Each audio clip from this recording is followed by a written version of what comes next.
I start with the pledge of allegiance, please. I pledge Allegiance to the flag of the United States of America and to the republic for which it stands, one nation, under God, indivisible, with liberty and justice for all.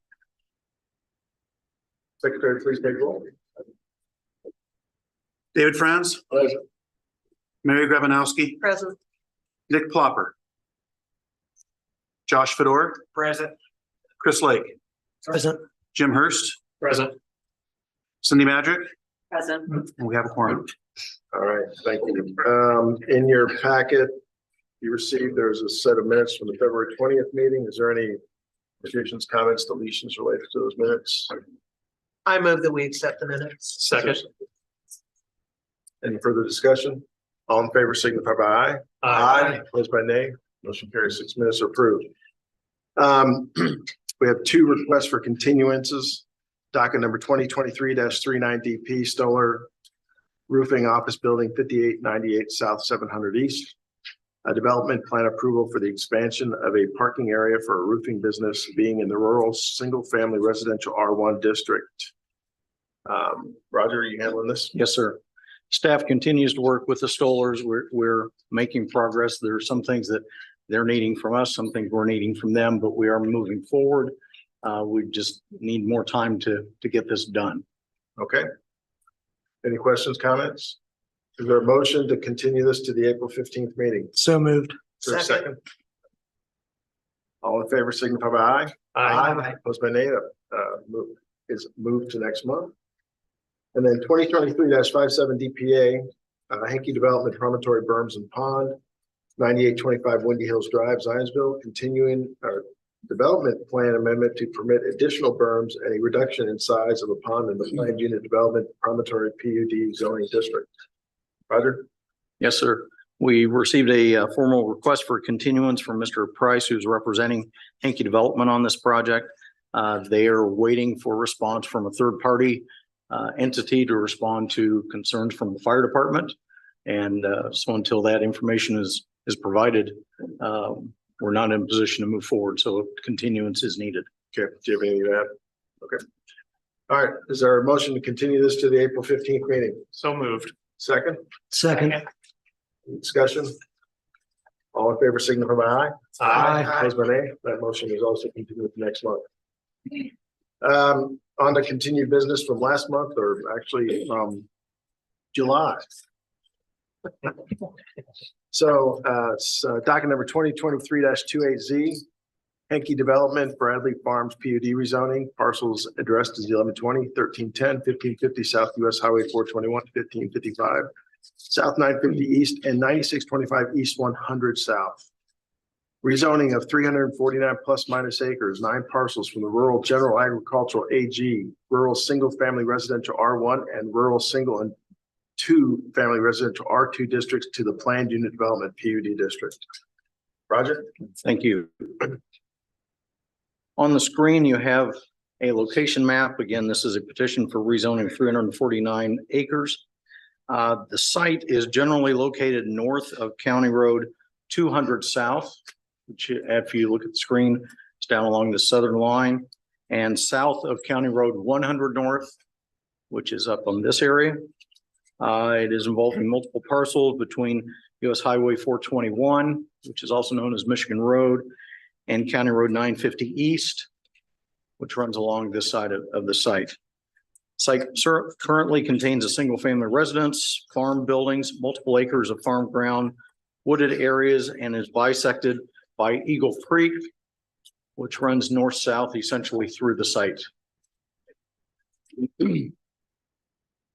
The site currently spans 3 zoning classifications: rural general agriculture, which is this, again, please forgive me, I'm somewhat colorblind. I'm going to call this teal. This area is ag. We have an area of rural single family residential, which is this lighter green. And then a small portion that is rural single and 2 family, which is the R2, which is right this pink area. This site is also within the rural Michigan Road overlay. In any rezoning, especially when we're discussing planned unit developments, comprehensive plan is important to look at and see what is proposed for the area. There are three items of the comprehensive plan that I would like to highlight.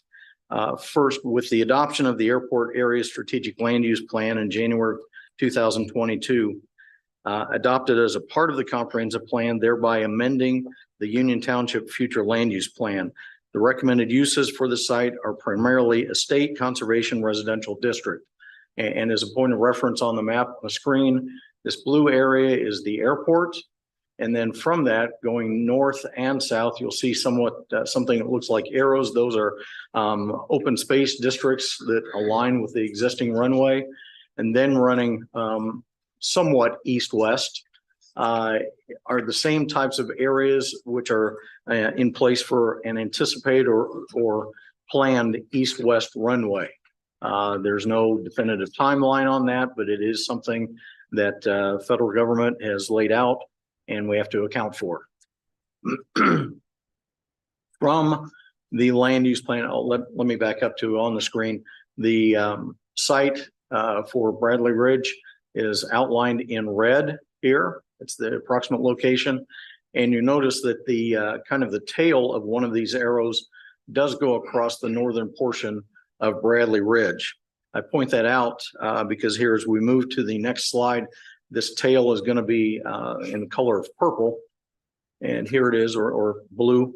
From the airport land use plan, the site is impacted by the residential development compatibility map. The northern portion of the site includes an area of tier 1, which is the blue area, which suggests prohibiting residential development. In response to this tier 1 impacting the site, the petitioner is not proposing residential development within this portion of Bradley Ridge. Another part of the comprehensive plan that is looked at specifically here is the strategic trails implementation plan, which that map is on the screen now. And again, you'll see going from north to south, the hand is following the Eagle Creek Trail. And at this point, it's going right through the middle of Bradley Ridge and then continues on south. The petitioner proposes a 12-foot wide trail along Eagle Creek for pedestrians, bicycles, and golf carts. The proposed trail is consistent with the 2016 Strategic Trails Implementation Plan, which was adopted as a component of the town's comprehensive plan. Regarding the project description, the petitioner seeks to rezone the site to the planned unit development classification to provide for a mixed-use development of primarily single-family residential housing with areas for cultural entertainment uses and recreational uses included. As proposed, the Michigan Road overlay would not apply to the use in the development of the site. As we look at the map in front of you, Bradley Ridge PUD ordinance would divide the site into the following two use blocks, which are depicted on this exhibit, also in Exhibit 5 within the staff report. This is the Bradley Ridge PUD's ordinance use block plan. And the two areas, first of all, the residential and lifestyle use block are two portions of the site. We have it here on the east side of Eagle Creek, and then another portion on the west side of Eagle Creek. Between those two residential and lifestyle use blocks, we've got a second area, this darker green color, which is the Bradley Ridge Amenity and Nature Preservation use block. Before we get too far away from the residential and lifestyle use block, included within that is the Bradley Ridge Clubhouse Pool and Amenity area in this area. Again, consistent with the airport land use plan, this use block plan shows this area to be part of the Indianapolis Executive East-West Runway Expansion Tier 1 study zone where no homes will be developed. We also have an area down in this portion of the site where no structures are proposed. Just trying to look at different items within the legend to draw your attention to. I'll get into that here as I go through the presentation. The residential and lifestyle use block consists entirely of residential uses. The Bradley Ridge PUD would limit the number of single-family dwellings on the east side of Eagle Creek to no more than 250 units. The total number of single dwelling units on the west side of Eagle Creek would be 40. This results in a total number of single-family dwellings within the Bradley Ridge PUD ordinance being a maximum of 290 units. Regarding the amenity and nature preservation use block, this block, which includes areas along Eagle Creek located in the heart of the site, is intended to provide primarily outdoor areas for recreation, both passive and active. Cultural entertainment uses and recreational uses identified within the Bradley Ridge PUD's ordinance use table would also be permitted in this block. Regarding topics of interest for this project, in a development of this size, there will be many items of interest from varied perspectives. Staff does appreciate the efforts the petitioner and the area residents have taken in working together toward tonight's proposal. Understanding that not everything will be agreed on. We know that there's been quite a bit of interaction between the petitioner and groups, specifically Save Rural Zionsville. There are 4 items that I would like to highlight within the development. First is access to public utilities, specifically sanitary sewer. The Bradley Ridge PUD does state in section 11.9, the uses within the residential and lifestyle use block and the community amenity and nature preservation use block shall be connected to water and sewer. A letter from Hamilton Southeastern Utilities has confirmed this area is within their service jurisdiction, and the petitioner and HSE Utilities has provided documentation for the proposed routing of HSE Utilities to serve the development. These are depicted on exhibits 7A and 7B within the staff report. Second item of interest is the improvement of perimeter roads. County Roads 100 South and 950 East are currently under the jurisdiction of Boone County Highway Department. Representatives of BCHD and the town's Department of Public Works have met with the petitioner and representatives of Save Rural Zionsville. The petitioner has provided commitments regarding phased improvements to the perimeter roads, which has been reviewed and accepted by BCHD. These commitments are found within the staff report as Exhibit 10A. Third item of interest is the perimeter pathway. Related to the improvement of perimeter roads, a perimeter pathway is also required by the town subdivision control ordinance along the frontages of County Road 950 East and County Road 100 South.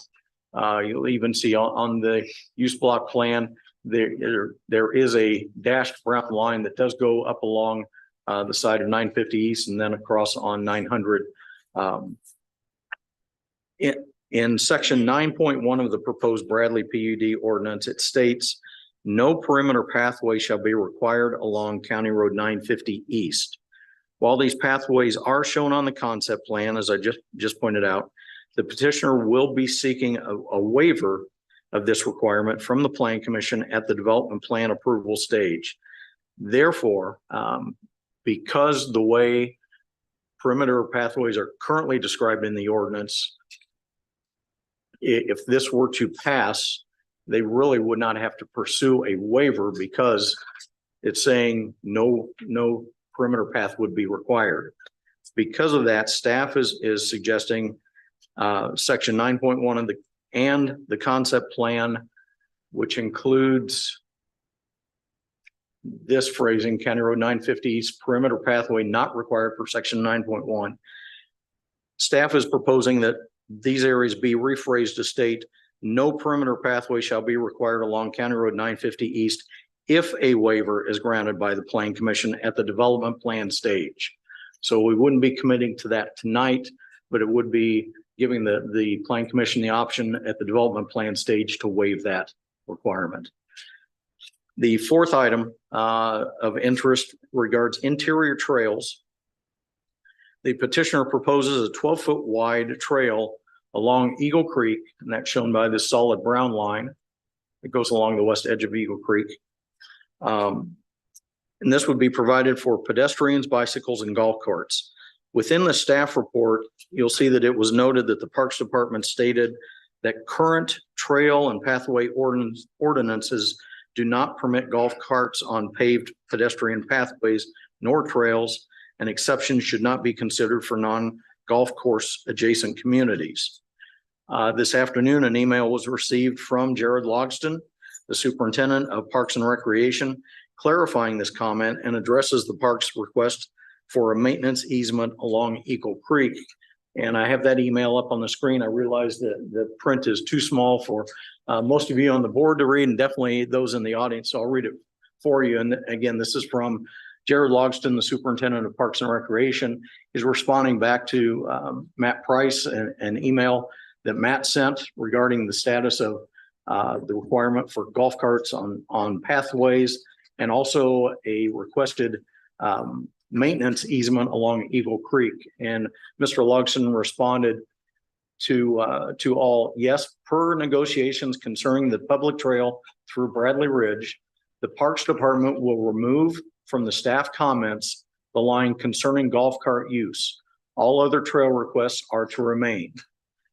His second response is regarding the easement, the maintenance easement along Eagle Creek. Says, yes, the Parks Department will remove its request for a maintenance easement along Eagle Creek within the staff comment section if covenants for Bradley Ridge require the HOA to be responsible for the monitoring and removal of invasive plant species, invasive species as indicated by the Indiana Department of Natural Resources, promotion of natural regeneration and native riparian plant species, and attention to egregious erosion within 50 feet of each side of Eagle Creek. And we've since received back a response from Mr. Price saying that those items would be included within the covenants. All that to summarize on these last two items, golf carts within Bradley Ridge would be permitted on the pathway. The Parks Department is fine with that. And the Parks Department is no longer requesting a maintenance easement along the pathway of Eagle Creek, provided these items are addressed within the covenants of Bradley Ridge. And again, the Parks Department is fine with both of those items. So in conclusion, the staff recommendation is that with the petitioner's commitments for perimeter roadway improvements and the additional information provided from Hamilton Southeastern Utilities regarding the provision of sewer services, staff does support a favorable recommendation for the rezoning of 349 plus or minus acres to the planned unit development district, subject to the suggested revisions of section 9.1 of the Bradley Ridge PUD. And again, that is regarding the delayed or the waiver of the perimeter pathways to be heard at the development plan stage. With that, I'll be glad to answer any questions you might have. All right. First, let's record reflect that Mr. Popper's here. And before we take any public comment or any questions of us, petitioner would like to speak.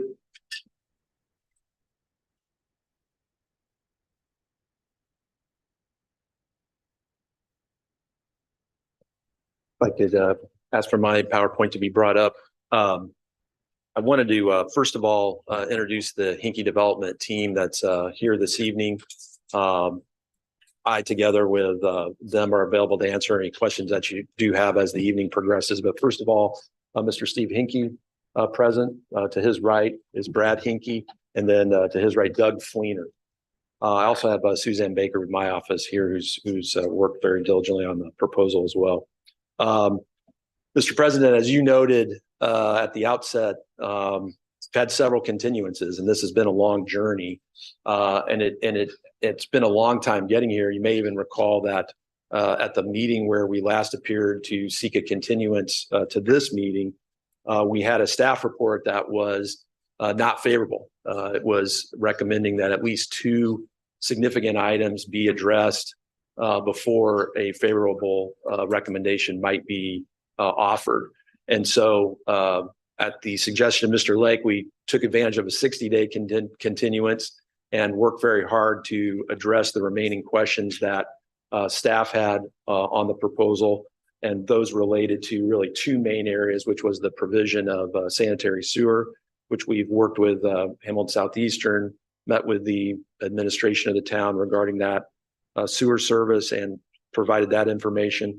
And then secondly, we've had ongoing dialogue with the Boone County Highway Department regarding the perimeter road improvements. And middle of last week really wrapped up those commitments with regard to the scope of perimeter road improvements. And that's what's brought us here today to a favorable recommendation, which we very much appreciate. And I wanted to relay that history because this is a very important project.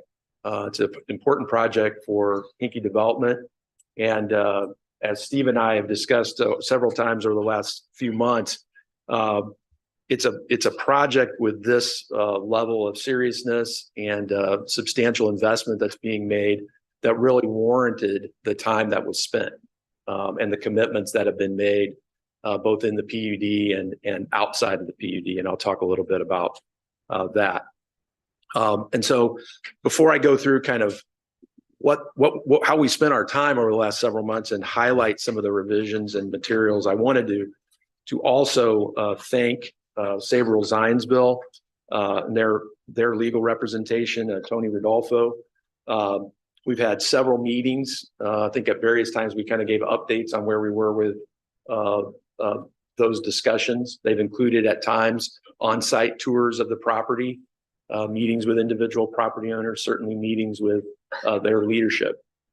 I'm not here to represent that we've reached agreement on every single point or that everyone in this room is satisfied with where the proposal is today. But what I can represent is that we did our level best to meet the needs of those most affected by the property, to assure that we were bringing a good neighbor to their part of the community, and that it would, as the staff report notes, not only maintain, but really enhance property values in the vicinity. And so I don't want to repeat Mr. Kilmer's remarks, but I do want to highlight a few of the key items that we're very proud of and we think are very important to your deliberations this evening. So if I could go to the next slide. Mr. Kilmer did an excellent job of giving you the overview of the project.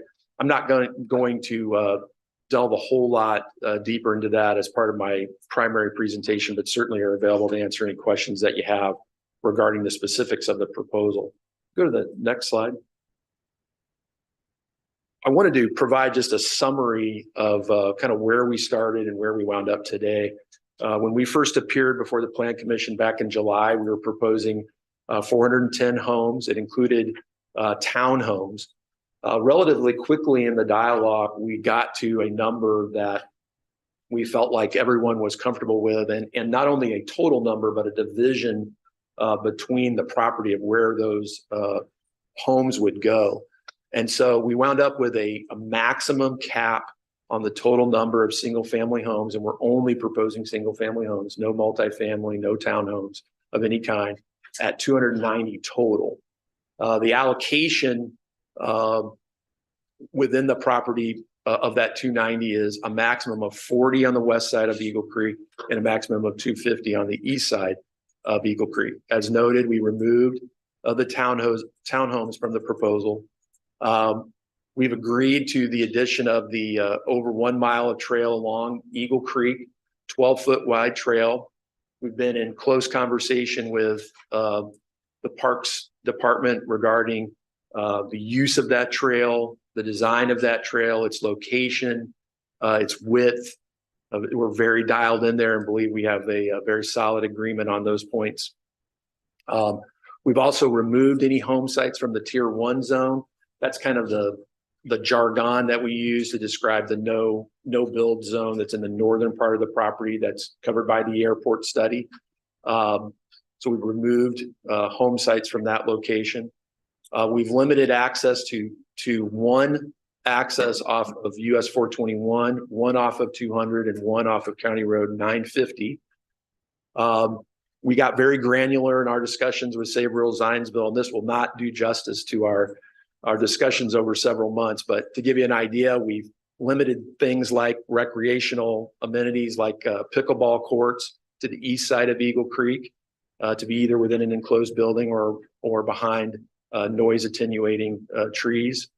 We've also agreed, for example, to preserve the pine trees that are kind of an iconic piece of the property along US 421 when you travel along that highway.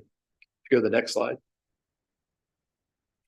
As discussions progressed, we got even more immersed into some of the specific concerns of the neighbors and others, and this resulted in additional elements that we believe are unique to planned unit development projects in Zionsville, and really in some ways unique to planned unit developments regionally. And I'll give you some examples. We've agreed to an Eagle Creek tree preservation area, which, as the name suggests, it's 50 feet from top of bank on each side of the creek, where there are severe restrictions on any elimination of trees. We do have the ability to remove diseased or damaged trees or things necessary, for example, for a bridge crossing, things of that nature, but are otherwise preserving the trees along that corridor. We have a ravine preservation area. One of the things that the aerials don't do justice to for this property is the very significant changes in terrain on the property. There are significant drop-offs in places that will make for beautiful home sites, but beautiful home sites that will be substantially wooded. And so, for example, in the ravine preservation areas, we've added a 30-foot rear zone to individual lots where, again, there'll be restrictions on tree removal. And that is to really preserve the wooded character of those ravine areas, which are very predominant across the kind of central eastern portion of the property. We next have identified wildlife preservation corridors. One of the things that the airport study talks about with regard to this property is the important riparian areas that deserve protection and the corresponding wildlife that dwell and travel within those corridors. And so we've identified specific preservation corridors on the plan, which will have restrictions from removing trees. And then lastly, we've specifically identified greenbelt tree preservation areas, which, as the name suggests, are areas where there are existing trees that provide a belt around the property today, where those trees would also be preserved. I should add too, that's in addition to the buffering requirements. We have broader buffering requirements along the perimeter of the project, for example, where new home sites would abut existing homes not on the Bradley Ridge property. And these greenbelt tree preservation areas are in addition to that. One of the other things that we talked about in late December last year was kind of our own version of a reforestation program, where we're providing that there will be no fewer than 3 trees in the front yard and the rear yard for each home. And so, as you can see from the concept plan, there are areas significant on the east side where the land has been cleared previously for agricultural purposes, for planting. And what this would do is actually cause trees to be replanted in those areas. And as you sometimes see when you drive around Zionsville and see some of the more mature neighborhoods, over time, those tree plantings that are made in places like Colony Woods, for example, can actually start to see the woods come back with those trees being planted and the growth over time from those additions. We also made some very specific revisions to the use table to provide where specific uses would be located on the property, and also clarifying, as was always our intent, that the uses, for example, like a restaurant or wine bar, would be for residents of Bradley Ridge and their guests only. Those were never intended and are not open for the public, and they would be located on the east side of Eagle Creek. Within the last several weeks, we finalized commitments with the Boone County Highway Department. Mr. Clutter and I worked on some of the final pieces of that language as late as last week. That brings comfort to the Highway Department as far as what road improvements they could anticipate and when those road improvements would be made. And then lastly, we also have made what we're styling as private commitments. And these are commitments where there were specific requests from Sabreville, Zionsville, and their council, particularly concerning the quality of the project, where they wanted assurances that the project would be of a quality akin to a holiday farm. And so what we did in those commitments was provide that we would have covenants that tracked the same types of standards architecturally, square footage wise, and in other respects, tree preservation wise, that matched up with the covenants for Holiday Farm. And we've made those in a set of private commitments, and certainly our request this evening, should this receive a favorable recommendation, is that the recommendation be made subject to those private commitments. We've made assurances to Sabreville, Zionsville, and their council that we would articulate that on the record. And I wanted to make good on that promise. Go to the next slide. Just very briefly, I did want to highlight, this is the key that shows the various tree preservation areas, the one extending, as you can see, along Eagle Creek, the green belt example to the east along 421. You can pick out the wildlife preservation corridors.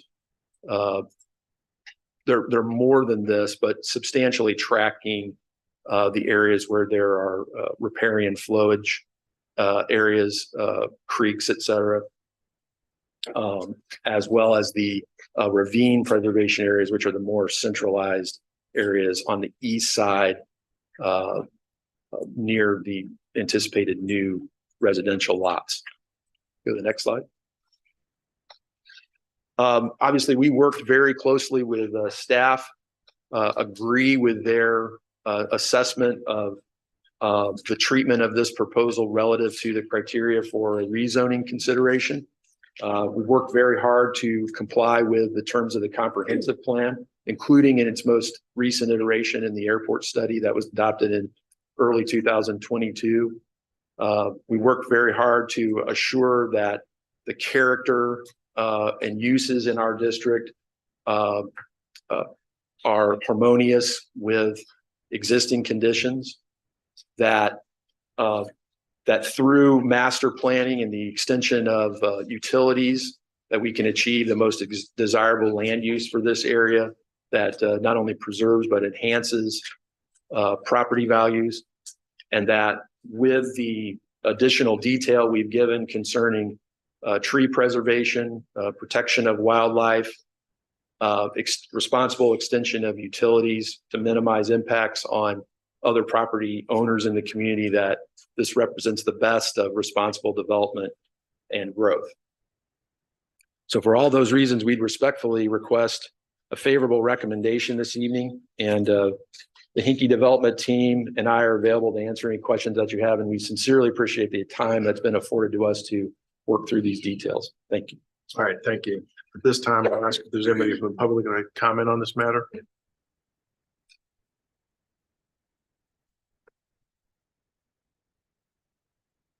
Thank you, Mr. Franz, members of the commission. My name is Tony Rodolfo, and I'm with the law firm of Hackman Hewlett. Our offices are located at 1620 West Coast Street here in Zionsville. We've been representing Sabreville, Zionsville the past 9 months through this open dialogue with Mr. Hinkie and his team. We appreciate the open dialogue and entertaining our requests. We appreciate the work of staff that helped direct our communications with Mr. Hinkie. And thank you for mentioning the project members. Thank you. Thank you. Is there anybody else?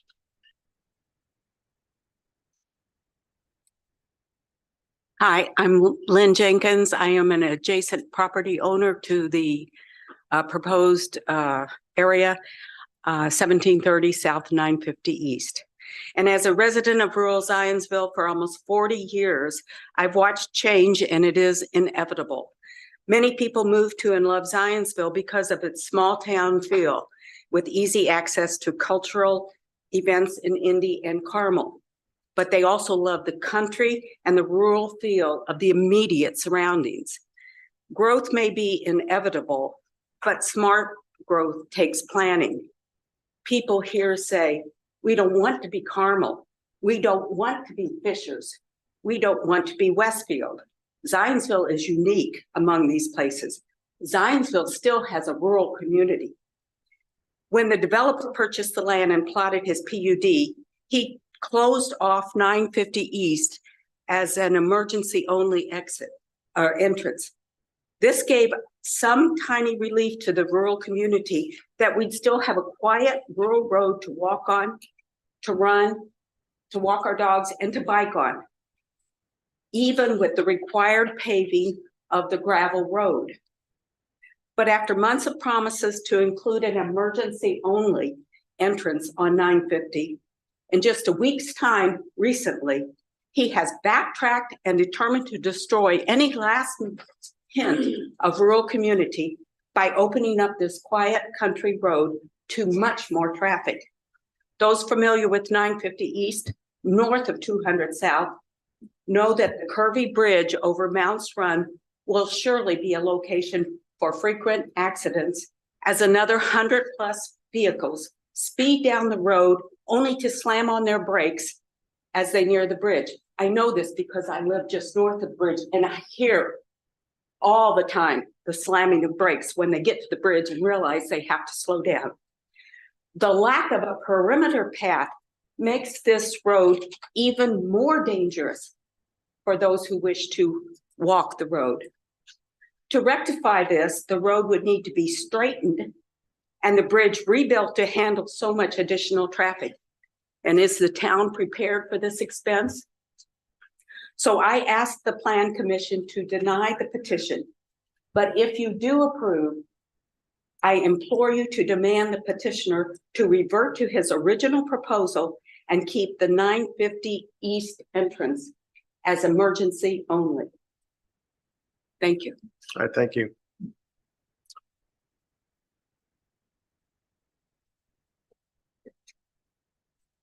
So my name is Jenny Jenkins. My address is 1730 South, 950 East, which is also directly across from and adjacent to the proposed Bradley Ridge development. I've lived in Zionsville for about 39, going on 40 years, and on and off at this family property for about 35 years.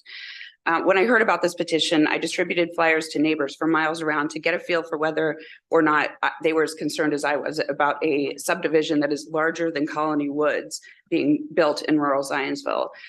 From living in this area for so long, I well knew that it was a very beloved and valued area by Zionsville citizens for its unique beauty and character, just about as much as Zionsville's iconic villages.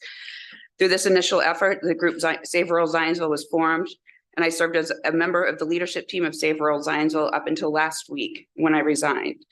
And the last few weeks, a little less than half of the team has resigned as Hankey's version, his final version of the conditions for this agreement became clear. And without any explanation or justification, important items that were included in this previously negotiated agreement were removed in his final agreement, just in these last final days. So there was very little time anyway. I can go over what changes there were if you'd like, but I also had some comments as well about the staff report and some of the changes and the approvals that were done on that. With respect to the rezoning considerations of rezoning proposals under the 600 series of Indiana Code, I think you all know that one. Number one, the petition that says the petition doesn't pay reasonable regard to the Zionsville comprehensive plan whatsoever. It does talk about the airport plan. It also talks about the trail strategic plan, but it doesn't talk about the Zionsville comprehensive plan in the staff report. As the Hamilton County Airport Authority, which is very much against this petition, wrote in their January 17th letter, it's obvious that the proposed PUD is in no way mostly consistent with the airport plan. Number two is requiring paying reasonable regard to the current conditions and the character of current structures and uses. Under current zoning, currently the average acreage of the surrounding lots is about 6 acres. The change would be less than a quarter to less than a half acre lots as it is currently proposed. So I cannot quite figure out how that is possibly considered to be reasonable with the current conditions and the character of the current structures and uses. Jumping ahead to number 5, where it says the Plan Commission shall pay reasonable regard to responsible development and growth. just in the staff report alone, I'm not an attorney, but the only comment that kind of explained that or said that why it was it talked about the conservation of property values. This is not the same thing at all as responsible development and growth. There are many more components that are included in that kind of concept. So it doesn't take a professional degree in planning or law to see that no matter what minor revisions Hankey has made, the PUD is not compatible with the surrounding area as required under section 194.141 of the Zionsville zoning ordinance, and it is out of harmony with its surrounding neighborhood and the town's comprehensive plan, as stated in also the Zionsville zoning ordinance. I do want to say one additional thing in response to what Mr. Price said. I think it's disingenuous of him to state that he talked about the tree preservation zones, the wildlife preservation zones. One of the last the changes that he made, or that was made to this final edition of this agreement with Save Old Zionsville, was that the trees will be preserved except for reasons such as, I believe he said, disease trees and pedestrian bridge. But what he failed to mention is that also there are exceptions made for utilities, drainage, improvements, infrastructure, landscaping, walls, and fencing. So those are now the approved reasons to be able to take trees out. So I find calling it a tree preservation zone extremely disingenuous. I urge you to say no and deny this rezoning petition. Thank you very much. Thank you.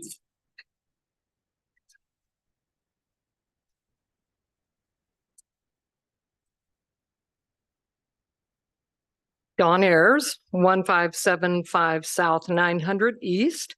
I've been a resident for about 30 years. I would argue that adding 290 homes to 349 acres is a huge human presence in that area, and we'll be adding over 1,000 humans to that acreage.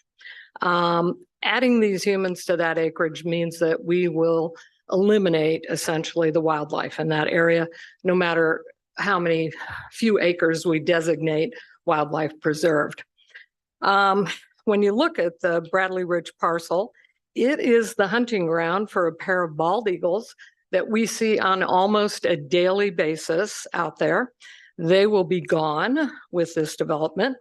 It is home to countless owls and bats. They will be gone. It is home to a rare, beautiful bobcat. It will be gone. We have wild turkeys, deer, raccoons, fox, songbirds. All of those will be further pushed out. When you look at the Indiana bat, they use that land plot in the warm months to feed, breed, and flourish. Bat populations are now down 50% since 2019, all due to human factors. Bats eat an average of 6,000 to 8,000 insects a night.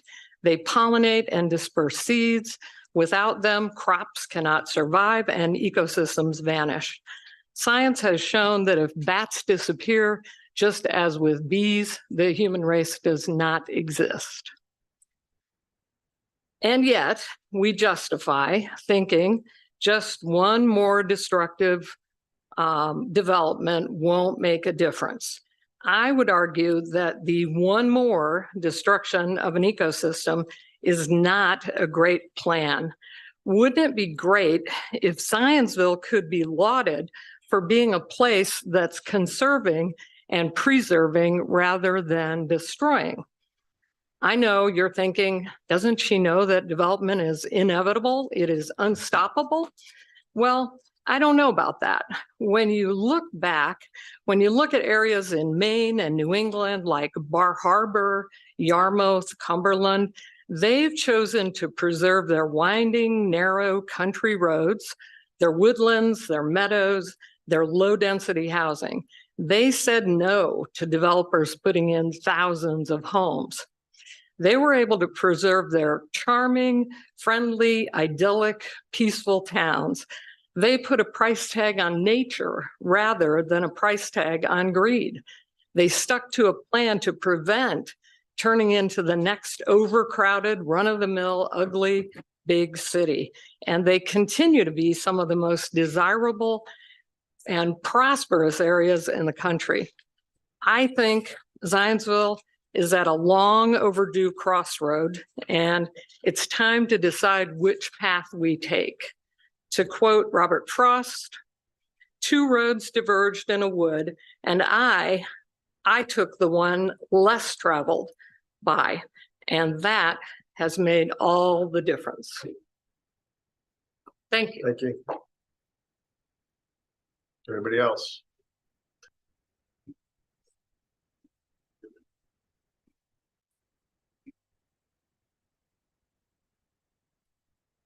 Good evening. My name is Bill Fry. I'm the president of the Hamilton County Airport Authority. And I'm here representing the Indianapolis Executive Airport at 11329 East State Road 32.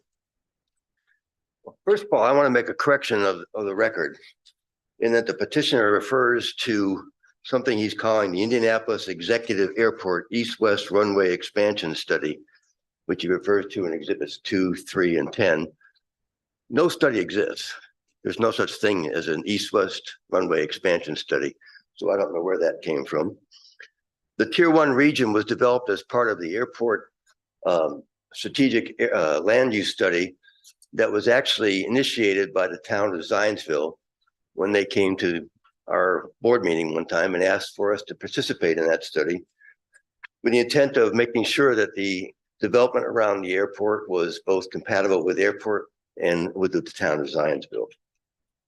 The final report, as mentioned, was approved by the town council in January of 2022. The proposed Bradley Ridge development doesn't conform to either the spirit or the letter of the plan adopted by the town. The staff report states that, quote, "Staff finds the proposed development is mostly consistent with the land use recommendations of the airport plan, other than the recommended lot sizes." Well, isn't that the point? Is the size of the lots and the congestion, the density that's being provided there? The proposed density exceeds that recommended in the land use plan that was adopted by the town, which limits, to that area to ag, R1 and R2, which in R2 says 2 acres without sewer and 0.6 acres with sewer. So the development that's being proposed, particularly on the east side, certainly doesn't adhere to those standards. Our concern mainly is that we've spent a lot of time developing this land use plan, and now we've immediately trying to come up with a PUD that violates both the spirit and the intent of that land use plan. So that's all I had to say. Thank you very much. Thank you.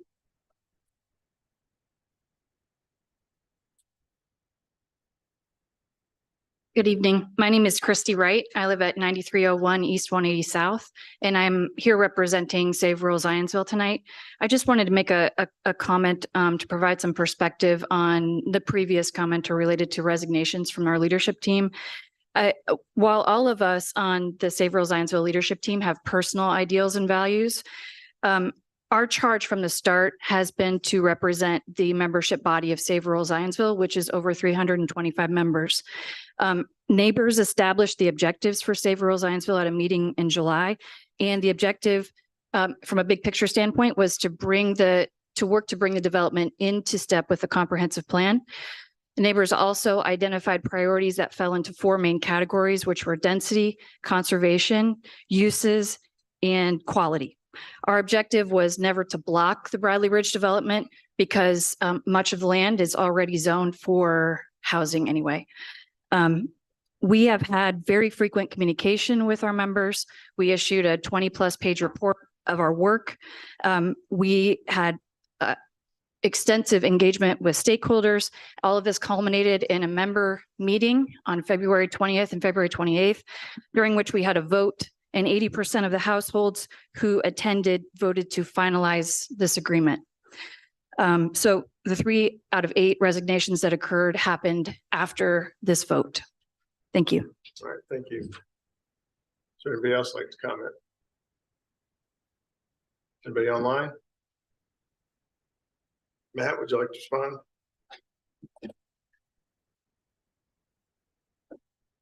Yes, Mr. President. Just briefly, I wanted to clarify a couple things that Mr. Fry said regarding the airport study, which is, I think there's maybe a little confusion in his mind between the existing zoning and what the airport study said as a iteration of the comprehensive plan. And the existing zoning is what it is. It's partially R1, partially R2, and the eastern portion of the property, the 200-acre section, is agricultural.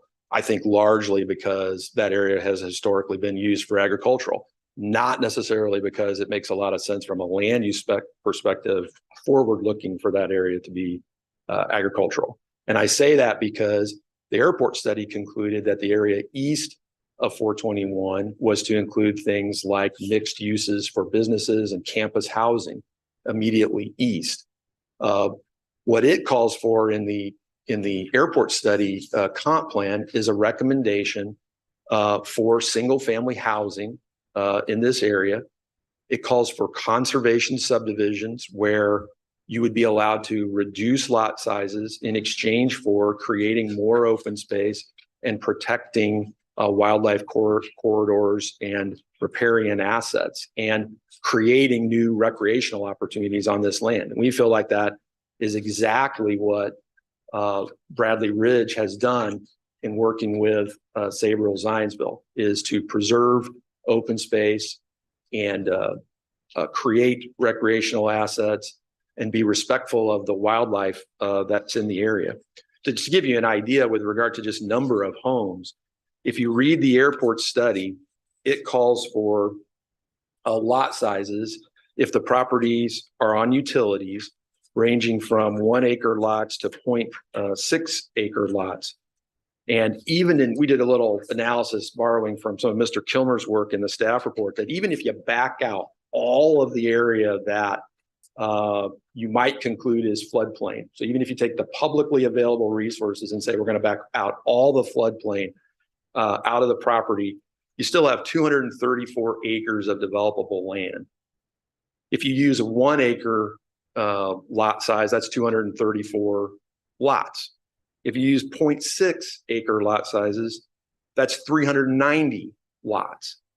So what the comprehensive plan calls for is somewhere between 240 and 390 lots.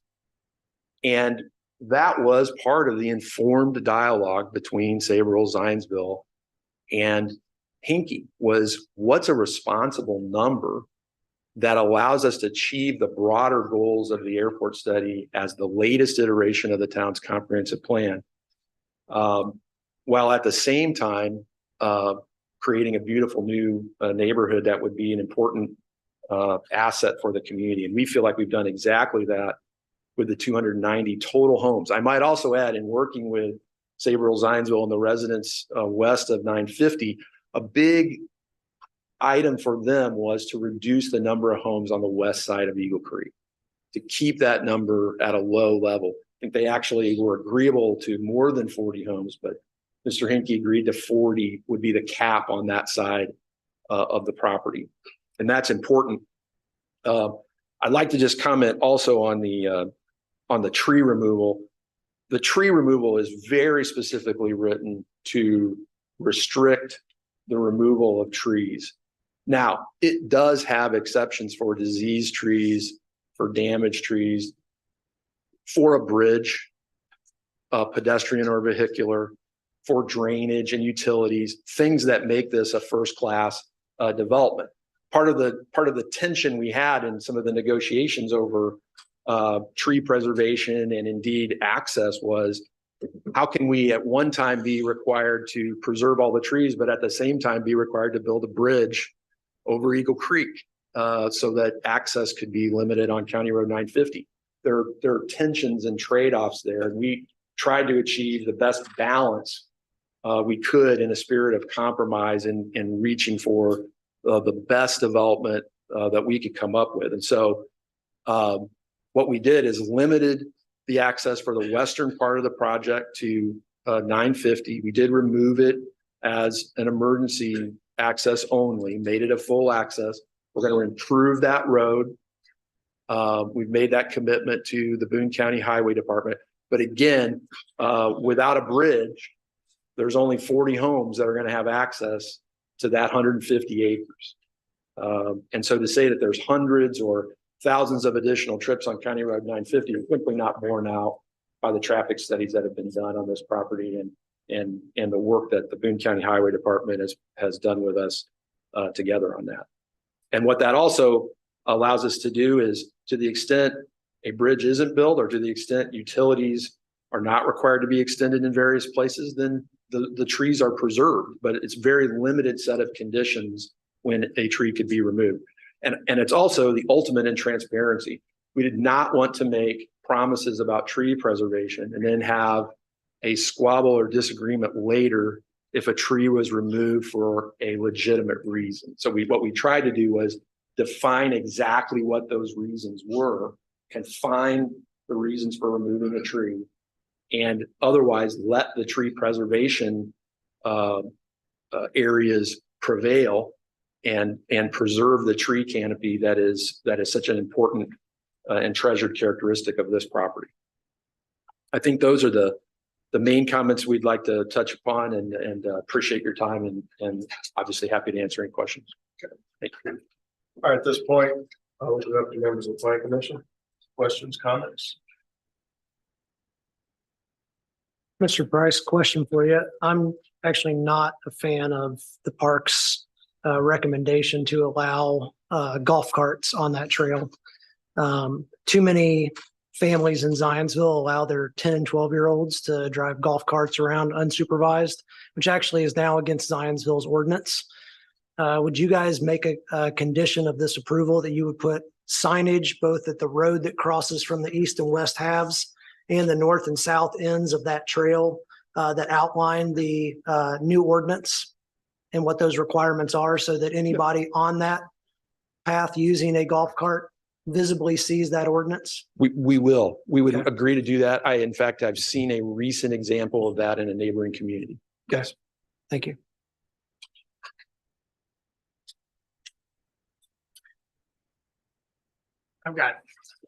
Sorry, Matt, I just got back on here in January, That's so okay, Mr. Fedor. you're gonna have a few. The north section that's under the airport or underneath the runway, protected area, is that going to be, how's that gonna be maintained? Is that gonna stay in its current form of pastures and a woodland? Who's gonna, I mean, how's that, is that gonna be considered part of the preserve amenity preservation use block as well? Yeah, I think that the idea there is, one, clearly no single family residential development, but that it could be used for recreational amenities, walking, hiking, things of that nature. It would be the same as this larger green portion on the map. You got it, come up.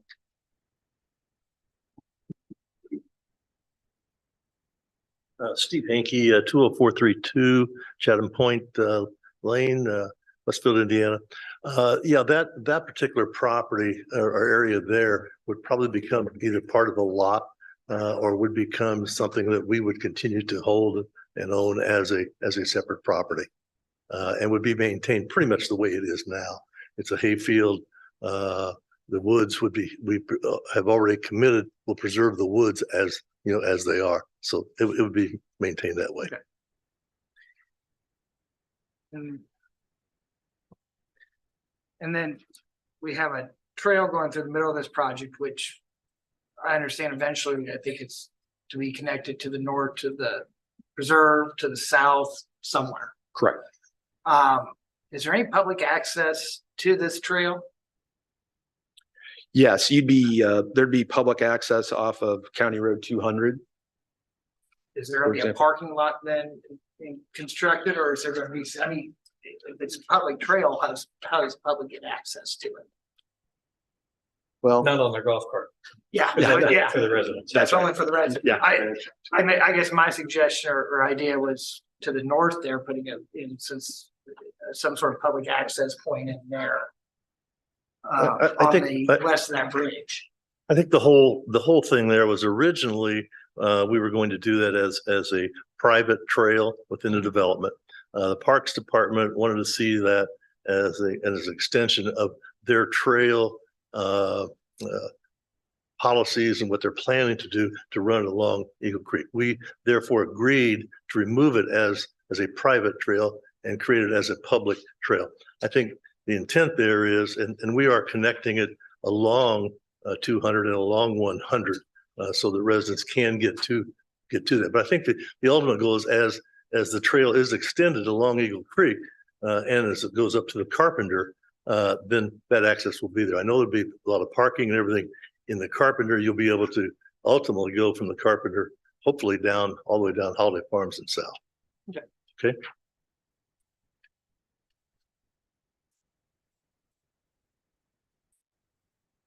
I got one more for you. Sure. Bear with me. There was some usage in the ordinance for a campsite. And under your definitions, it was pretty vague on what a campsite would be. Are we talking a campsite where we're talking, tents, or are we talking a campsite where we're having RVs of that nature? I know there's going to be talking about public bathrooms and so forth. No, there would not be RVs or, Okay. or anything like Thank you. that. I'm originally from Southern Indiana, Eagle Scout, small town that camped all the time. It's one of those things that there's a unique opportunity there that we can create a small area where residents in the development on a Wednesday night, Thursday night, whatever, let's take the kids camping for the night. And you hop on your golf cart, you throw your tent on, you can go spend the night. The same type of thing we used to enjoy, years and years ago. Gotcha. Okay. Mr. Price, the sewers coming out of the Westfield wastewater treatment plant, some of that appears to cross private land, and that's all new sewer until you get down to 156th Street. And I believe that would be a new line. Okay. Yes. I have the landowners there. I know we had a letter of remonstrance. Someone was concerned about a sewer line crossing their property. Has that been worked out with them or whomever's property this is going? We have with regard to there were some initial objections with regard to extensions relative to Trico. And so if it's those objections, I think I saw this form. Yes. We have worked out that which these extensions would not affect those property owners. Okay. Yes. And Mr. Fry, if I might ask you to come up for a second. The Airport Authority.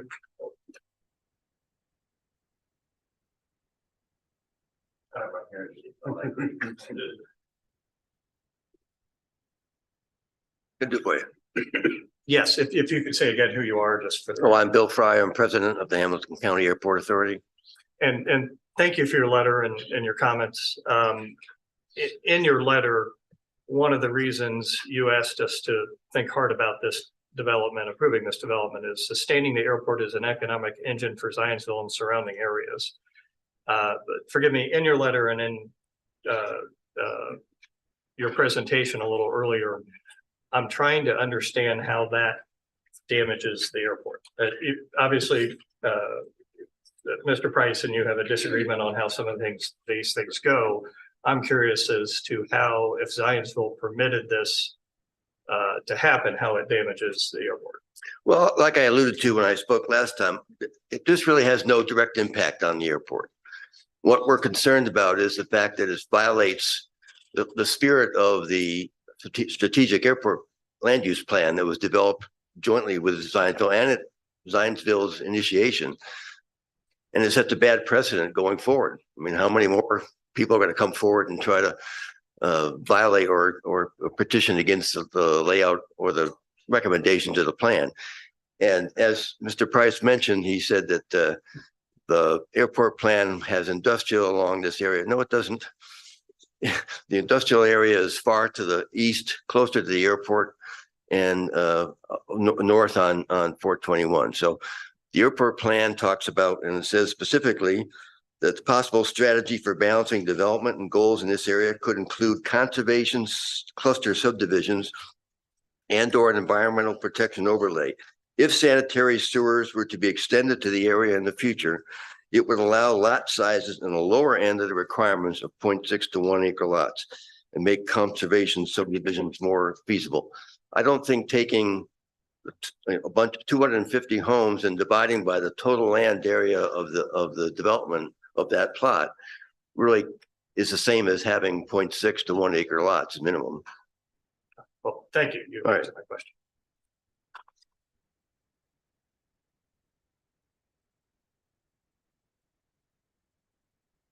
I'd like to make a comment. One of the things that I ask Roger pretty much every time we go through something like this is what is the current zoning and how many homes would it support? His math is at 259 or 269 homes.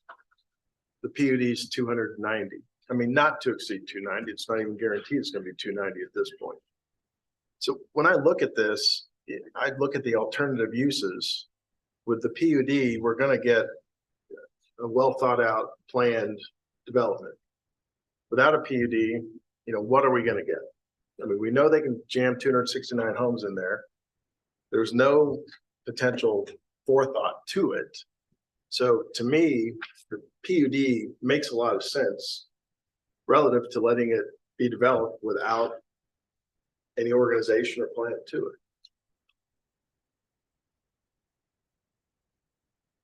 I don't disagree. Well, on the comp plan, right, to Mr. Price's point, right across the road to the east of 421 does state mixed use campus housing. So we're not saying we can't have housing by the airport. The comp plan actually says you can have housing closer to the airport. And is the tier 1 no residential zone or the expansion study tier 1 zone, was that no homes or was that homes with notice of, I can't remember. No, it's the tier 1 is actually a flat prohibition Okay. as it's written. And then Yep. tier 2 was, you had to written notices in the covenants and those sorts of things. Correct. There's kind of a gradation of standards, but the tier 1, and the town has been very consistent with this, as you know, the tier 1 is a flat prohibition on new residential development. At the same time, though, the comp plan is a recommendation. Right. Not a statute. True. And Matt, this is tier 2, correct? It's tier 1. This is part of tier 1. It's right? tier 1. Okay. And that's actually part of what this proposal does is it's able to encompass that goal of the town and the town's initiated efforts with the airport study. It's able to encompass that, preserve that area, and still have a viable project with these other amenities and preserved areas. So we avoid confronting what does it mean to have a recommendation of no residential development. If I may clarify one point, the question was, is this tier 1? And you responded, yes. I want to make sure it's clear. The tier 1 only applies to the very northern portion of the Bradley Ridge site. Yes, right. The remainder of the site to the south is tier 4, where there are no regulation against housing. So I just wanted to make sure. Yeah, I'm sorry. Yeah, I was just talking clear. about that northern section. Yeah, Yeah, that's what I was talking. sorry. All right, is there any other questions, comments? Is there a motion on this matter? So I move that docket number 2023-28-Z, a petition for zone map change to rezone 349 plus or minus acres consisting of 9 parcels from the rural general agricultural AG, rural single family residential R1, and rural single and 2-family residential R2 districts, and within the rural Michigan Road overlay to the planned unit development PUD district, with the recommendation being certified to the town council for adoption or rejection, receive a favorable recommendation subject to the suggested revisions of section 9.1 of the Bradley Ridge PUD ordinance and based upon the findings in the staff report, subject to the following conditions: resolution of staff comments and exhibits 8A, 8B, 8C, and 8D, implementation of the TIS recommendations to the satisfaction of the Department of Public Works, subject to the private commitments made between the petitioner and Save Rural Zionsville, and a condition to provide signage detailing the golf cart ordinance at the north and south ends of the trail and at the intersection of the main east-west adjoining road. All right, is there a second? Second. Any further discussion? Do we want to add anything about the perimeter trail in that? But that's the comment, Yeah, section 9.1. 9.1. Okay, That's already thank you. covered in there. Thank you, Yeah. sorry. All right, secretaries, please take roll. Oh, excuse me. You do Cindy? a roll call on this one. So. Cindy Madrick, Yes. Okay. Jim Hurst, Aye. Chris Lake, Aye. Josh Fedor, Aye. Nick Plopper. Aye. Mary Grabanowski, Aye. Dave Franz, Aye. unanimous. Motion carries 7-0. Thank you, and we'll see you probably in a couple of months. All right, next on the docket, new business. Docket number 2024-11 DPA, Christian Meeting Court, Plymouth Brethren Christian Church, 6100 South, 275 East. Development plan amendment for the redevelopment of an existing religious use, including 2,600 square foot canopy building additions, parking renovations, and landscaping being in the rural general business GB districts.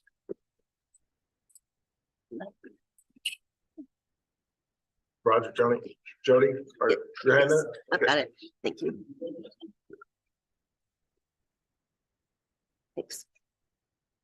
Thank you. Yes, tonight we've got a development plan amendment for the property owners Christian Meeting Corporation. I know that we've been referring to it as the Plymouth Brethren Christian Church. That's the current congregation there, but I want to just point out that it is for Can I ask the someone to close? Christian Meeting Corporation. Jody, can you hold for a sec? Jody, can you hold for a sec?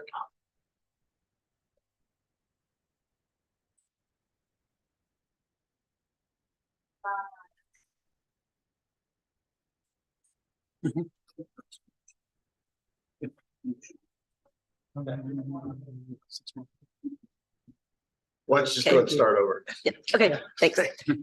This project is for development plan amendment to an existing church out on County Road 275. I did want to make one note that the property owner is Christian Meeting Corporation.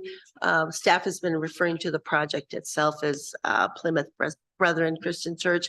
That's the current congregation, but I just wanted to make sure that everybody knew it was Christian Meeting Corporation for the property owner. So the property, the church owns a lot of property out here. It's about 21 acres. We're only concerned with an addition to an existing structure at this southwest corner of the site. And there, I was gonna say, I don't know how to advance the slides. This shows the zoning. You can see the zoning in this area is rural general business, and this is the area of concern. I just want to note that your staff report, this drawing is rotated 90 degrees, but I want to keep showing north-south as north is up. So I have it oriented. So again, we're still talking about the southwest corner of the site. The existing building is here. The addition is on the east side of the building. This is County Road 275. A little bit of expansion here. Again, the existing canopy structure will be added to the eastern part of the building. There are some improvements to the existing parking area here. They'll be restriping some, and then a parking lot addition on this side of the building, again, on the eastern part of the site. Landscaping, a couple of property issues of note. There is landscaping shown on the site, which does comply, except for staff would like to see some more interior parking lot landscaping added. There are islands, striped islands shown, but we would like to see a little more. Some of these existing plants moved around so that they meet more of the interior parking lot island intent. There's also a sidewalk requirement. Normally, these would be required as part of plating, and then a waiver to install the sidewalk at a later date or not at all would be requested during the primary plat phase. This property is only coming for you before a development plan amendment, but there's been no mention of a sidewalk or plating. And so we want to make sure we capture the fact that sidewalks are required, but that the commission may opt to defer installation. At your seats this evening is a proposed commitment from Christian Meeting Corporation to make that sidewalk when a sidewalk comes to an adjacent side of the parcel. So they are requesting deferral of immediate installation of that pathway. And then again, this is just, again, I'm orienting the building north-south so that the canopy addition here, there is an addition on this existing church building. This area will be removed and then a canopy installed in the same footprint. So instead of being an enclosed part of the building, it's going to be an open air canopy structure. And you can see on the architectural drawings, this canopy structure is here. There are brick and cast stone piers and then metal roofing to match. And then this just shows that it's an open canopy on both ends. So staff is recommending approval. There are just a couple of items from the engineering comment letters, minor items that are typically approved with conditions. There's also at your site a few letters of support that we received this afternoon. So I wanted to make sure you had a copy of those. So we are suggesting approval with conditions of the satisfactory resolution of the comment letters, the landscaping revisions, and then the sidewalk, whatever the commissioners would like to do with that voluntary sidewalk commitment. And I'm happy to answer questions or turn it over to the petitioner. All right, thank you. Is the petitioner present?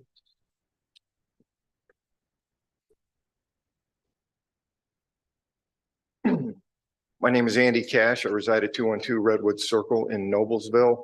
I did put together the site plan set for this development. Thank you, commission members, and thank you, Jody, for that description. I don't have a lot to add. I am joined this evening with key members from the community as well as the architect.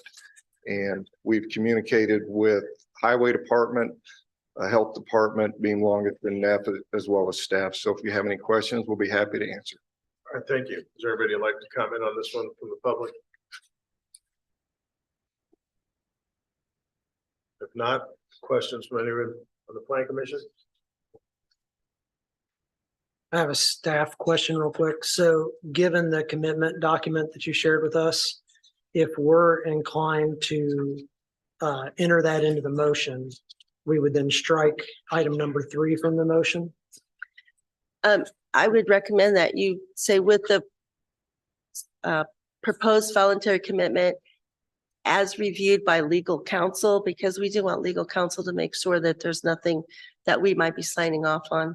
Okay, that would take the place of item number 3 on the motion as drafted. Anybody else? Is there, would somebody like to make a motion? Sure, why not? I move the docket number 2024-11-DPA, a development plan amendment for improvements to an existing development plan for a religious facility on approximately 21 acres in the rural general business GB district be conditionally approved based on the findings as presented in the staff report and at the meeting. Resolution of outstanding review items identified by the comment letters, exhibits 5A, 5B, and 5C. The voluntary commitment as presented by staff to delay installation of the sidewalk after review by legal counsel and submitted and revised landscape drawings to staff prior to scheduling the pre-construction meeting. The drawing shall conform to the town's landscape standards for interior parking lot plannings to the satisfaction of the town building commissioner. Is there a second? Second. Any discussion? Secretary, would you please take roll? Dick Plopper. Aye. Josh Fedor, Aye. Chris Lake, Aye. Jim Hurst, Hi, Cindy Madrick, Aye. David Franz. Aye. Mary Grabanowski. Aye. Motion carries 7-0. Thank you. For this next petition, I need to recuse myself. Our firm is representing the petitioner. Okay, so Chris Lake is recusing himself. Docket number 2024-13 DPA. No, Yeah, DPA. Energy Harness Building Addition, 10-815 Deandra Drive, Development Plan Amendment for a 3,000 square foot building addition and parking area expansion being in the urban general industrial I2 districts. Jody or, okay. Yep, this one's mine as well. This is gonna sound very familiar because it also. I skipped one. Is, sorry. Should revert. Okay, I'm gonna have to put that one on hold. Sorry about that. We'll go back to the Presbyterian Church edition. So sorry about that. No, Sorry, Chris, I got all This is excited. why, this is the one that, this is the one that. Yeah. Yeah, Chris is, yeah, he's can't be on. Sorry. I checked the box. I don't know why I did that. So sorry about that, everybody. It's confusing me because we have two. 2024-12 DPA Zionsville Presbyterian Church Additions, 4775 West 116th Street. Development Plan Amendment for building additions to the existing church facility being in the urban office business BO district and within the urban Michigan Road corridor overlay. So Roger, Jody? This one's mine. Okay, this also is a addition to an existing religious facility. Property is located on 116th and Michigan Road, and it is in the Michigan Road corridor overlay. The zoning. Oh, all night it went. Thank you. If the zoning is urban office business district and churches are a permitted use in this zoning district. So as you can see from this plan, here's 116th Street, here's Michigan Road. The existing church outline is here. The building's been added on to over a few years, and the additions this time concern this northeast area and this southern area of the building. Again, access is from 116th Street. Cars come through, travel around, and there's also access off of Michigan Road. None of that is changing with this proposal. There's a little bit of interior reconfiguring of the drop-off lane and some of the parking areas. This project also has a sidewalk, pedestrian sidewalk that is supposed to be installed on 116th Street like the first one. That's usually a plating thing. Now we're here at the development plan amendment stage. So we again have a voluntary commitment to install the sidewalk at a later date, should the commissioners want to accept that voluntary commitment to defer installation of the sidewalk. One other issue with this particular project, the building materials and the design theme, because it's in the overlay, Michigan Road overlay, needs to adhere to the Zionsville theme, which is generally Georgian or Victorian architecture. This particular portion, which is in the southern part of the building, doesn't exactly match the theme or the building materials. So you'll note in your packet is a letter from the architect stating their words. Yes, stating the compliance with the design theme, because the elements of the design features are contained with this particular one. This addition, the design materials, however, don't match the required materials as noted in the zoning ordinance. Sometimes you can waive that requirement. In this instance, a waiver during the development plan process isn't available because of the Michigan Road overlay. However, language in that same overlay or as part of the ordinance says, unless approved by the Plan Commission, materials shall be brick or stone. So you have the opportunity to approve this glass and metal facade. So that was a long explanation, and I'm sure the architect or petitioner would do a better job, but that is just another one of those issues with this particular project. Here's another view of that part of the addition, and this is the addition in the northeast corner. This matches both the design intent and the building materials. So Staff is recommending approval of this project, again, with the sidewalk deferral. And then your ability to say, yes, this particular project meets the building materials requirements of the overlay. I'm happy to answer any questions or turn it over to the petitioner. All right, petitioner. Good evening, Scott Sennefeld with the Veritas Group. We represent the Zionsville Presbyterian Church as the owner's representative and petitioner for the project. So appreciate the opportunity to meet with you this evening and the workings of the planning department to help us get to this point. I will turn it over, however, to Kara Weber, who's part of Delve Design, the lead design architect for the project. She can talk through particulars and I'm sure answer any questions you may have.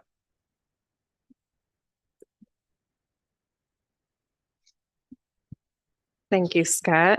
And Jody, first of all, it's great to see everyone tonight. Jody, do you have the presentation that we emailed to you? If not, I can pull something up. Is that on here? Oh, no, yeah.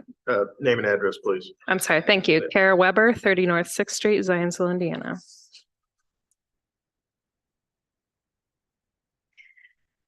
While we are waiting for some additional visuals to come up for your kind of in help explaining the spirit and the mission of this project and the goals. We've got a lot of folks with us back in that corner.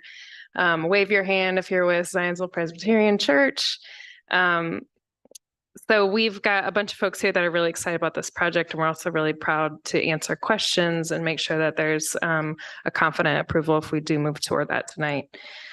The Zionsville Presbyterian Church, as I understand it, was first formed in 1983, and then the first part of this building was built in 1987.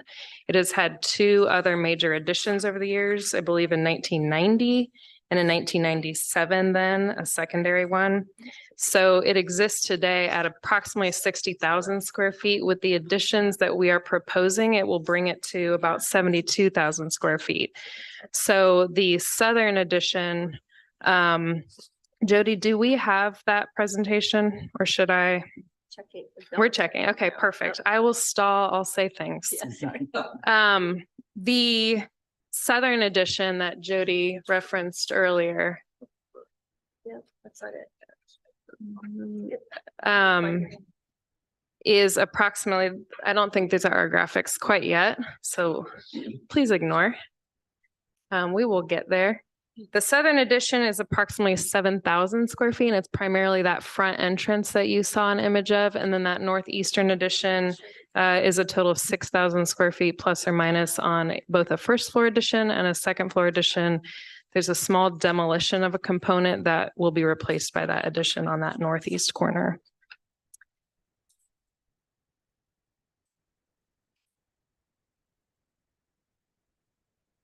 And I can work to pull that up if it has not sent. Always have a backup.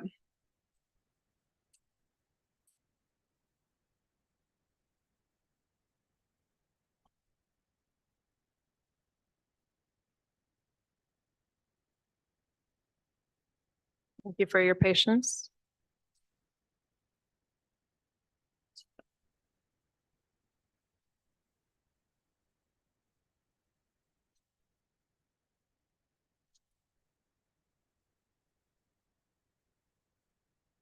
Okay, you may look at the screens now. This is the presentation.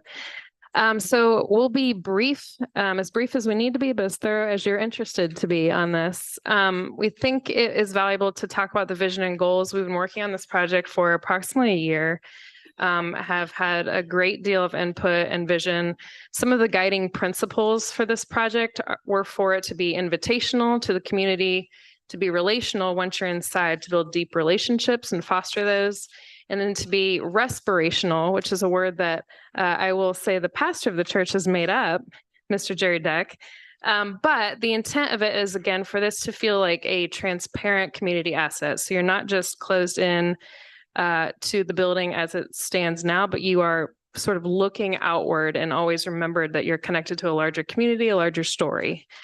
Project goals, safe and secure. A lot of the interior renovations were focused on improving the security of the existing daycare functions. Very important, make it flexible and future-proof to make sure that the investment is well spent. Elevate and optimize hospitality, make sure it is very open, transparent. A lot of that transparency is sort of, I would say, expressed because of this goal, this project goal. Clear wayfinding into and throughout a building. You know, when you get on a site and you don't understand where the entrance of a building is, or even is that the public entrance, that was a very strong parameter in that affected the design of this project. Welcoming exterior architecture, and then also budget conscious, of course. We're very strategic with the budget here. Couple images. This is just a 3D view as though you chopped through the building. So this darker green area down here where my mouse is moving is that new gathering area that serves to connect the southern wing with this existing wing right here. So currently you have to travel outdoors to get to that southern wing. That will be no longer the case. And what that does is help keep this the kind of the daycare preschool area secure. So you no longer have that path of travel through it. Couple more images. This is what it looks like when you come into the building. A rendering. This is looking back toward that entrance. So you are facing south in this image. You can see these are the doors that you would come into, and this is Michigan Road right there. Entrance into part of that next gen area, which leads you to that daycare component. This is some of the high school ministry, middle school ministry rooms. So you can see it gets a lot of an upgrade, and it's intended to become and even reinforce it as a community asset to Zionsville. And those will use this building in the future. This is that front facade, the south facade, and then the northeast entrance. And I'll stop right there and ask if there are any questions. First, is there anybody from the public who'd like to comment on this matter? Not? Questions from the plan commission? I don't have a question, I just have a comment. It's lovely. Yeah. It's tough to tell from these photos. Does the roofing material match up with the current roofing on the other structures? That's correct. Yep. I agree. It's beautiful. It's very nice. And the vision behind it is very beautiful. Yes. Got a question for staff. You're saying this doesn't need a waiver if we approve the design as presented? I mean, how should we word that? How should that be worded in the? There isn't a waiver involved with this particular one. Normally you would get a waiver request. It's just the language in the Michigan Road overlay that says unless approved otherwise by the Plan Commission. So you can simply approve this as presented. Okay, I just want to make sure we didn't have any special language in the motion. So that being said, would anybody like to make a motion on this matter? Sure.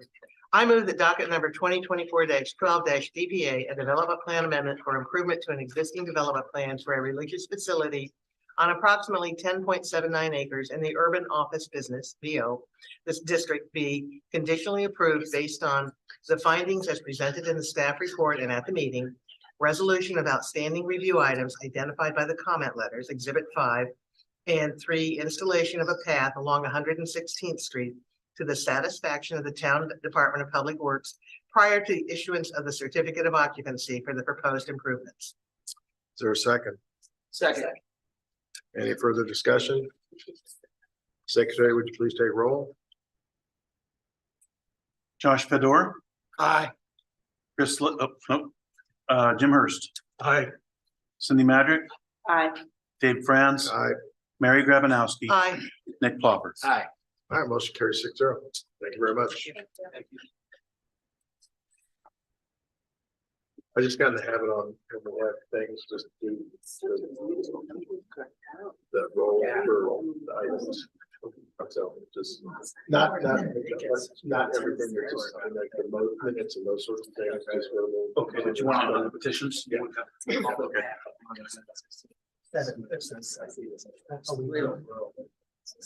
Let the record reflect that Mr. Lake has rejoined the commission. Yeah, yeah.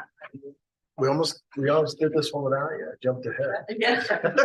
Hey, I can stay out there for another one if you need me to. I'm awaiting findings. Can we, before we proceed with the next item getting the for 12 DPA, those are a set of findings?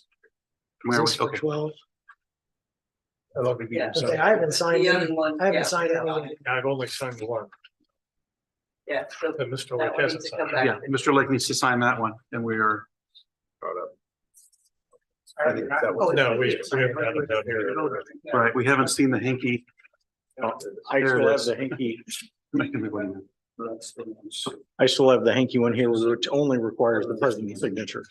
All right, well, those are signing. I'll go ahead and begin this one. Next on the bid docket, 2024-13 DPA, Energy Harness Building Edition 10815 Deandra Drive. Development plan amendment for a 3,000 square foot building addition and parking lot area expansion being in the urban general industrial I2 district. Jody, is that you again or Roger? Me. Roger, okay. Thank you. As mentioned, this is a development plan amendment for a 3,000 square foot building addition and parking area. The site is addressed as 10815 Deandra Drive, Zionsville. If you look on the screen, I have the location map up for you. 106th Street is to the south of the site. This is 106th here. And Deandra Drive, which is a private access easement, comes up and serves all the other industrial buildings through this area. And the site is up the northern end of Deandra Drive and is accessed off of a cul-de-sac at that point. So the subject site is located where the hand is at this time. Moving on to the zoning of the site, it is urban general industrial, which is the same as all of those other properties around to the north, west, and south of the site. Immediately to the east of the property is Carmel's zoning jurisdiction, and that property is zoned B3, one of their business districts. I'd like to point out that the petitioner currently operates an office and warehousing operation for distribution of high-quality commercial LED lighting. Their intent is to expand the existing 8,100 square foot facility with 3,000 square foot building addition to accommodate more office space. We move on and looking at the site plan. Again, here is the cul-de-sac from which the site is accessed. The existing building is outlined in this area. And the proposed building addition is immediately to the south, this grade area. The parking area, which is immediately in front of the building or to the west of the facade, is in this area, and again shows the additional parking spaces that are being proposed. This drawing that kind of outlines that is just an enlargement of the site plan. Again, this grade area is the proposed building addition for additional office space. There are doors coming out of that. Obviously, these spaces would be accessed through the main door, but for emergency exit purposes, we do have these exit doors in the sidewalk along the south side of the building. Moving on to the building elevations. At this site, no architectural design requirements are applicable to the subject site or proposed development. However, the exterior building materials of the expansion are being primarily split-faced block that will match the existing building. Additionally, the building will be repainted to ensure the colors match on all facades. In looking at the drawing, this is the west elevation down here on the bottom of the sheet. This is the west elevation facing the cul-de-sac, and they've done a nice job of showing where the demarcation is between the existing building and the proposed addition. So again, there you can see how the same materials are going to carry over along with banding. And again, this will be fully repainted, so all the colors will match. This is the south elevation, so this is the side of the new addition. And you can see the exterior doors that I mentioned earlier, along with windows facing to the south. This is the east elevation, again, with line demarking where the existing building is and where the new addition would be located as well. The petitioner has provided a landscape plan, which includes plantings along the western and southern yards. The attached comment letter, which is Exhibit 5 to your staff report, specifies the required plantings and additional plantings. A few are still needed here in the south yard. There are just a couple of, I believe, maybe one overstory tree and an understory tree that still need to be added to make them fully compliant. But we're extremely close on getting where we need to be. And that's why staff is recommending a conditional approval of this development plan with condition that the outstanding review items referenced in the comment letter, which is Exhibit 5, be addressed. And again, that remaining comment really just deals with the landscaping there on the south side of the building. I'd be glad to answer any questions you might have. All right, thank you. Is petitioner present?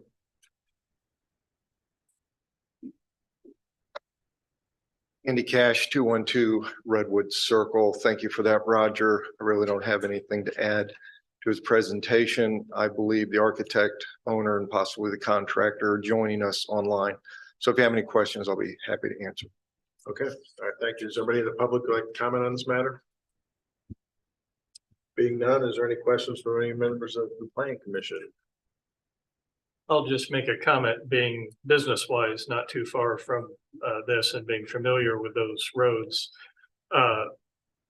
This is a nice building on the end of the street that as it gets redeveloped, we would, I think, hope that the buildings look more like what they have. Not knocking anyone running a business along that road, but it was before perhaps Zionsville had the standards they have now.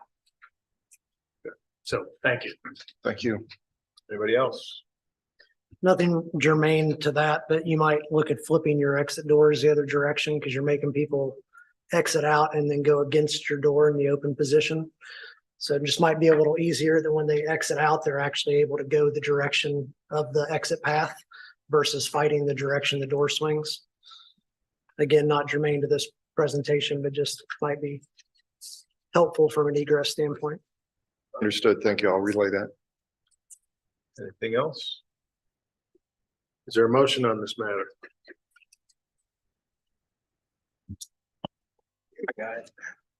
Move that docket number 2024-13, that's DPA. Development plan amendment for a 3,000 square foot building addition and parking area expansion being in the urban general industrial I2 district be conditionally approved based on the findings of fact, the staff report and the staff recommendations, subject to the resolution of outstanding review items identified by the comment letter Exhibit 5. Is there a second? Second. Any further comments? Discussion? Secretary, please take roll. Jim Hurst. Aye. Cindy Madrick. Aye. David Franz. Aye. Mary Grabanowski. Aye. Nick Plopper. Aye. Josh Fedor. Aye. Chris Lake. Aye. Motion carries. Thank you very much. Thank you. Other matters being considered. Roger, are you handling this or Jody? Yes.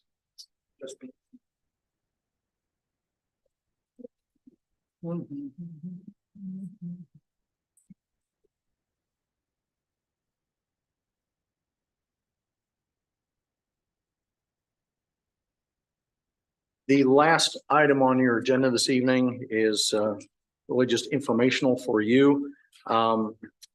Union Woodlands, a residential development up just immediately south of the airport. It's had a history of approvals. It started with a rezoning in 2021 that changed the property from the R3. It established the residential zoning for subdivision. In 2021, a primary plat was approved for 179 lots.